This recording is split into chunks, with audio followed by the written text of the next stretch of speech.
सांग मैंने जय जगन्नाथ मो शिल्पा मोर पुणी एक छोट मिनी ब्लॉग को आपण को स्वागत करुच्ची। तो आज मु आसी जाइली आम बड़ नणंद घर को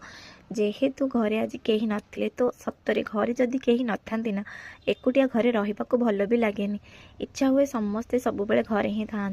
तो मते घरे बहुत बोर लगुला तो मुझे आज आसती नणंद घर को एठी तांके नणंद तांको बोऊ आउ तांको झियो थिले सेठी आसिकिना तांको घरे बहुत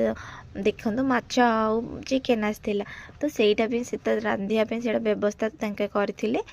तो जल्दी जल्दी रोषेई ठीक करुले मुझे रोषेई करनी जेहेतु मु बुलिया को आसी तो से माने ही रोषेई करते सतरे बहुत बढ़िया करते। मु आसिली मझे खाली टिके घाटी देती अरे मत भी तो करला परी लगे ना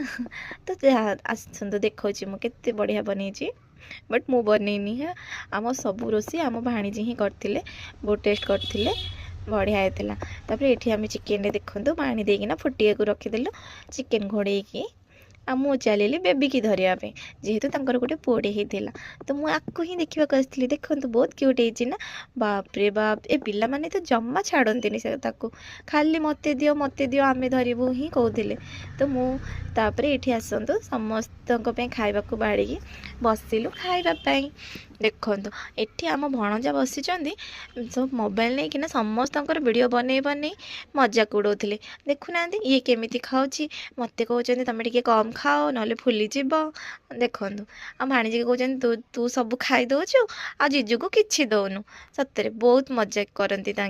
तापर इवनिंग होगला आम ये जाऊ समोसा खाईकिना बाहरी पड़िलु चूड़ी सप टिके जेहेतु भाणीजी को चूड़ी किणवार थिला तो घर को जाइए आम से चूड़ी सप्रे चूड़ी टिके किणिलु तापर पलैलु घर को देखु मो झील